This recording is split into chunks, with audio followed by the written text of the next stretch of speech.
Menangis adalah komunikasi tertua yang dilakukan oleh umat manusia. Ketika manusia pertama kali datang ke dunia, hal pertama yang dilakukan adalah menangis. Bagi orang dewasa, menangis adalah ekspresi dari luapan perasaan. Entah itu bisa timbul dari perasaan sedih, senang, terharu, dan sebagainya. Kali ini gue mau bahas tentang menangis. Kalau kata Kanjeng Nabi, orang yang sering menangis itu tandanya hatinya lembut. Makanya zaman dulu banyak para sufi yang kerjaannya tiap malam itu nangis aja. Kayak misalkan Robiatul Adawiyah nangis. Umar lah contohnya, orang yang hebat banget, orang yang pemberani, sampai belajar buat nangis. Terus kita gimana?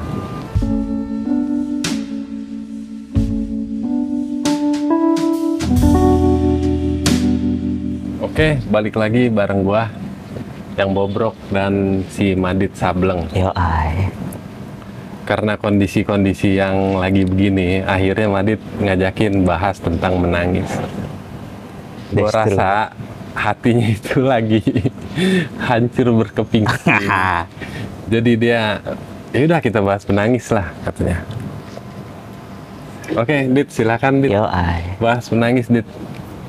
Gimana sih menangis? Penting gak sih kita menangis?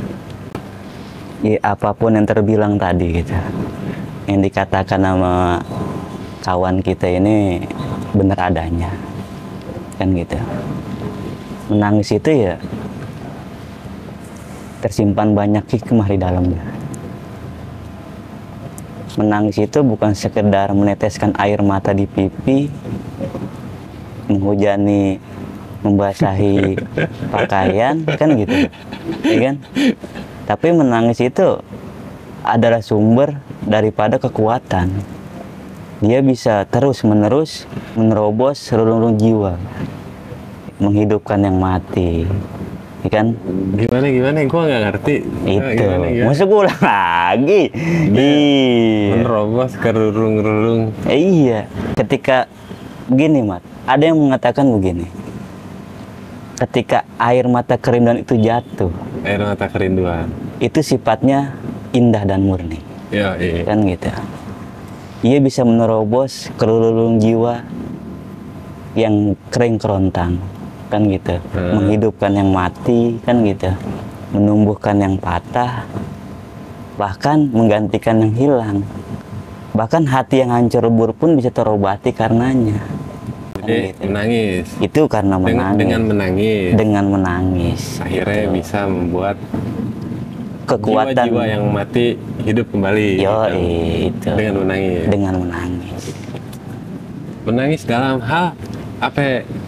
Misalkan itu kan menangis dalam hal ibadah ya. Maksud lo? Itu kan? Menangis itu kan spontan, Mas. Iya, maksudnya yang Gitu barusan lo jelasin menangis dalam hal apa saja, mendekatkan diri. Ketika kita ibarat kata dalam ekonomi, dalam putus cinta, dalam apapun itu kan begitu kan. Ketika itu kita menangis, itu rasanya lega, kan gitu. Jadi menangis melegakan gitu. Melegakan hati. Daripada kan ditahan-tahan gitu. mendingan nangis lah. Nangis itu sumber. Enggak. Karena menangis itu hal yang wajar. Sebagaimana kita dilahirkan itu kan menangis. Alat berkomunikasi yang paling ampuh ya menangis. Kan menangis. Karena ada timbul rasa-rasa kasih sayang bagi siapa saja yang melihatnya. Terus kalau misalkan gini, air mata buaya itu gimana? Ah, lu nangis lu, air mata buaya lu, bohongan, settingan lu. Saya pernah dengar begini, Mas. Gimana? Iya kan? Wahai manusia, kan gitu, kalau kata Rasul, menangislah.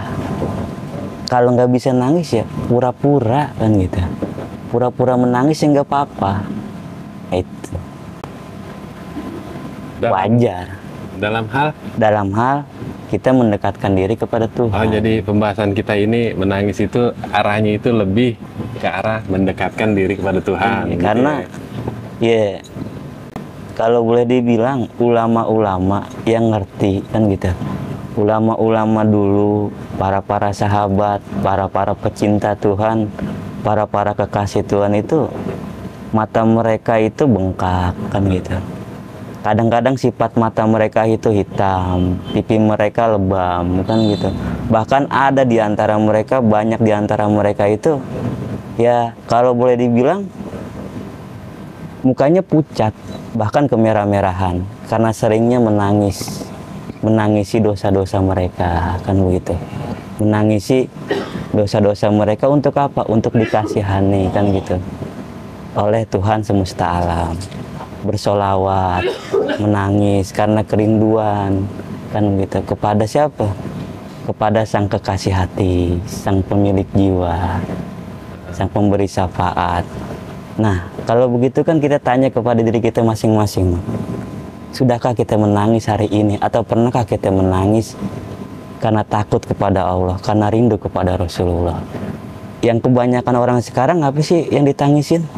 Masalah ekonomi, masalah nggak ada duit, masalah ibarat kata ya hal-hal duniawi lah kan gitu. Itu yang menjadi tolak ukur antara kita dengan orang-orang pilihan yang dipilih oleh Tuhan kan gitu. Sangat jauh bedanya. Sekarang gini, gimana sih caranya kita biar bisa nangis? Ya sebenarnya kalau kita mengerti unsur kita dari mana gitu Mas. Karena saya pernah baca gitu. Kemarin kebetulan ada apa namanya maulid. Ya kan? Di situ dibaca Adiba, maulid Adiba. Adibai. Nah, ketika maulid Adiba itu kan mahalul qiyam kan. Ya kan? Apa yang dibaca pada saat itu? Marhaban wa atakal yaudu yabki. Kan gitu, marhaban wa tadalal baina yadaika kan gitu. Artinya, ya kan? Selamat datang. Selamat datang ya Rasul kan gitu. Pohon-pohon aja itu menangis, man. Nunduk, merendah kan gitu. Bersimpu di hadapan Rasul. Bahkan onta-onta berlarian untuk ketemu sama Rasul, mengadu karena kenapa? Ya kan ia tahu sang rahmatan alamin datang kan gitu. Ia tahu kuliko mahola konuri kan gitu. Kalau bukan karena Rasulullah, nur Rasulullah itu kita nggak bakal diciptakan kan gitu. Ya tumbuh-tumbuhan aja, onta aja menangis gitu loh bertemu dengan Rasulullah. Tapi kenapa kita ketika baca sholawat kepala kita ketegak kan gitu, merasa paling apik, merasa paling baik kan gitu. Yang jadi pertanyaan ketika iya, yang jadi pertanyaan kan begini, andaikan sholawat itu tanpa embel-embel, ini buat kekayaan loh, ini buat kesaktian loh, ini buat apa loh, apakah kita masih mau baca sholawat? Kan gitu. Itu makanya tolak ukur di zaman sekarang ini jauh berbeda gitu loh. Padahal Rasulullah ketika akhir-akhir menjelang hidupnya, ketika ruh sampai dengan kerongkongannya kan gitu, Sayyidina Ali mendekatkan kuping telinganya ke lisannya Rasulullah. Apa yang dikatakan pada saat itu? Umati, umati, umati kan gitu. Umatku, umatku, umatku. Dalam artian hati-hati ya di dunia ini kan gitu. Nanti kita ketemu mati. Kalau kita tersesat ya gak ketemu.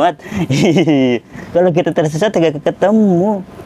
Kita yang dirindukan seperti ini kan gitu. Jadi menangis. Jadi kita harus berusaha menangis. Berusaha menangis. Pura-pura menangis. Gitu. Karena dengan adanya pura-pura menangis itu ya timbul apa? Rasa kan gitu. Bahkan ada cerita bintang film dewasa. Kan salah seorang bintang film dewasa Mesir ketika itu memperankan peran Robiatul Adawiyah kan gitu. Kita tahu Robiatul Adawiyah setiap harinya membaca sholawat 25.000 kali Dan gitu diperankan oleh dia pura-pura membaca sholawat. Karena pura-pura itu akhirnya Rasulullah yang tuntun, kan gitu. Akhirnya dia masuk Islam, kan gitu. Kenapa saya bilang? Makanya apa? Bagaimana kita ini di umat sekarang ini banyak menangisi dosa. Bersalawat kita menangis. Karena kenapa? Air mata yang tumpah di dunia masih diterima, Mat. Tapi ketika nanti di akhirat udah nggak ada namanya pintu-pintu taubat, udah nggak ada namanya pintu-pintu ampunan, kan gitu. Itu cakep tadi. Air mata yang jatuh ketika menangis karena rindu sama Tuhan, ketika rindu sama Nabi, ketika menyesali perbuatan karena dosa, itu sama malaikat. Ada cerita gini, air matanya dikumpulin, yang jatuh, air mata yang jatuh itu dikumpulin aja. Jadi nanti di padang mahsyar katanya, ketika semua umat manusia berkumpul, itu ada api yang kobarannya gede banget. Sampai-sampai itu Kanjeng Nabi bingung. Wih, nih api gede banget, disiram pakai air ini nggak mempan, disiram pakai air ini nggak mempan. Akhirnya datang Jibril. Kanjeng Nabi, siram nih pakai ini nih. Bahasanya begitu, bahasa gua lah. Kanjeng Nabi siram. Disiram sama Kanjeng Nabi, seret, padam. Kanjeng Nabi heran. Jibril, kok ampuh banget nih air? Gitu. Terus Jibril bilang, iya Kanjeng Nabi, itu air mata umatmu yang ketika di dunia itu menangis karena rindu kepada Tuhannya, rindu kepadamu, rindu kepada orang-orang soleh. Terus menangis karena meratapi dosa-dosanya. Ini airnya. Oh gitu. Ternyata air mata yang jatuh itu nanti di padang mahsyar itu berpengaruh. Benar. Jadi ya kita kontribusi lah dikit lah. Iya, tolak ukur. Iya, karena ya kan ketika. Karena kenapa, Mat? Begini loh. Saya pernah baca gitu ya Quran, walaupun ibarat kata nggak bener-bener banget. Emang nggak bener. Gitu loh. Ya mudah-mudahan bener gitu. Ya kan? Karena apa, di surat Abasa kan begitu, ketika yaumil akhir, yaumal mar'u min akhihi wa abihi wa umihi, kan gitu. Nanti di yaumil akhir itu orang saling tuntut, Mak. Ya kan? Antara anak dan ibu dan anak, ayah dan anak, kan gitu. Ayah dan bapak. Itu pada lari-larian, Mat. Kita sekarang begini enak nih. Nanti udah dilepas, selama pisudur semuanya dilepas. Ketahuan semuanya. Maksudnya kenapa? Nanti ketika yaumil akhir itu orang pada saling tuntut. Ketika ibu kita datang pada yaumil akhir, "Nak, kamu kenal dengan aku?" "Iya, kau ibuku yang melahirkanku," kan begitu. "Nak, aku udah nggak sanggup lagi di sini, Nak. Kalau begitu balikan air susuku ya," kan gitu. "Saya balikan air susuku, Nak, tolong balikan." Ayah datang lagi, ya kan? Bapak datang lagi nih ke kita. "Nak, kamu kenal dengan aku?" "Iya, kamu ayahku. Kamu yang membelikanku apa saja, apa yang ku mau, kamu belikan," kan gitu kan. Mau beli laptop, mau beli HP, mau beli unjang, kamu belikan. Tapi nanti di yaumil akhir, Mat, orang tua itu nuntut. "Nah, kalau begitu nak kembalikan keringatku." Aduh, Mat, udah kayak begitu, Mat. Ada anak kita datang nih, "Pak, ini Pak, hasil riba Pak, nih perut saya hasil riba nih." Dituntut, Mas, semua, udah nggak ada lagi. Makanya ketika kita masih dunia ini, perbanyaklah menangis. Kan gitu. Karena kenapa? Bahkan aneh, di zaman ini tuh orang menangis itu dikatakan sesat. Orang menangis itu, masih mending cengeng, Mat, daripada dikatakan sesat. Contoh, Gitu. Contoh gimana menangis dikatakan sesat? Iya, kalau boleh dibilang kita jamaah gitu ya, jamaah kita gitu. Menangis sejadi-jadinya, dikatakan sesat. Kan begitu. Kembali kepada Tuhan, kembali kepada Rasul dikatakan sesat. Kalau begitu kemana lagi nggak sesat? kan gitu. Jangan-jangan sekarang ini orang-orang berada di zaman yang merasa benar di jalan sesat, Mat.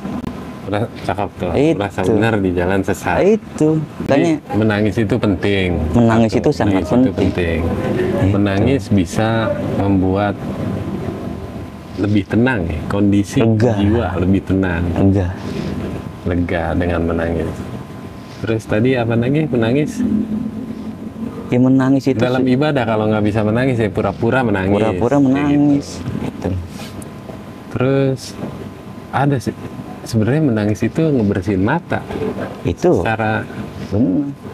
Ada racun-racun Ilmiah. toksik kalau kata Iya. orang ilmiah begitu yang saya baca, tapi saya belum ketemu dokter.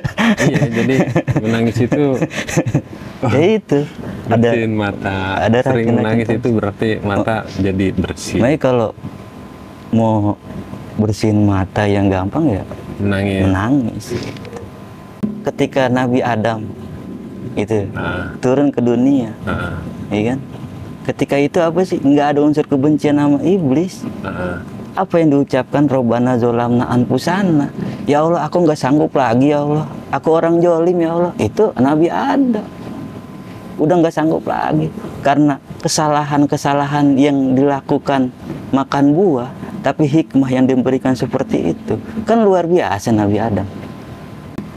Menangis berjamaah dikatakan sesat. Nah itu Padahal kan kondisi menangis itu, pertama menangis itu bisa diprogram. Ada menangis yang bisa Betul, diprogram, ada betul. menangis yang nggak bisa diprogram ya. betul. Menangis yang diprogram, anggaplah orang acting. Betul. Sederhananya gitu ya, orang acting, anak-anak Bintang teater, film atau seniman lah, ada seniman. tuntutan peran harus nangis, itu kan diprogram menangis ya. Bisa. Terus menangis yang nggak diprogram, kita lagi sholat, tiba-tiba ada rasa yang gimana gitu, nangis aja. Itu kan nggak diprogram ya. Kita lagi sholawatan, tiba-tiba kita ingat sama kanjeng Nabi, menangis gitu. Cuman yang jadi permasalahan kan nangisnya berjamaah, Itu. akhirnya dikatakan sesat. Itu Padahal kan waktu orang berjamaah juga enggak, gue rasa nggak ada program nangis. Nggak Waktu ada acara, woi kita sholawatan bareng, nggak ada, nanti ingat ya kita harus nangis, nggak ada kan? nggak ada. Berarti kan itu tanpa program Itu dan nggak bisa dikatakan sesat ya. sesat itu ya karena dia belum pernah merasakan, belum pernah ketemu, hanya dengar dengan katanya. Itu. Iya. Jadi begitu ya sekilas tentang menangis yang zaman sekarang udah mulai ditinggalkan. Padahal menangis itu penting, apalagi dalam proses mendekatkan diri kepada Tuhan. Betul, Menangis itu bukan cengeng, betul, bukan juga lemah, ya kan? betul. Ada yang diusahakan, ada yang tidak. Nah, ternyata menangis dapat melembutkan hati. Gitu. Makanya buat orang-orang sekarang, menangislah. Seandainya mau belajar menangis ya nonton film apaan kayak biar bisa nangis. Tujuannya untuk mendekatkan diri kepada Tuhan, itu bisa. Itu yang paling bagus. Itu lu nonton film cuman buat Itu.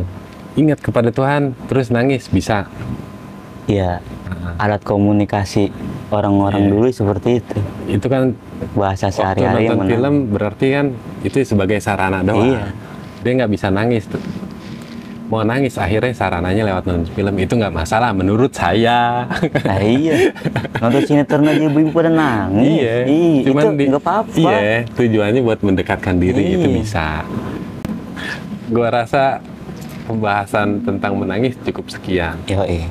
Karena tadi kameranya tiba-tiba mati. Gue juga lupa tadi udah sampai mana. Gue rasa udahlah segitu aja lah, tutuplah. Yoi. Sekian dari gue yang bobrok. Oke. Sama si Sableng. Bandit Sableng. Oh, oke. Bobrok terus, damai selalu.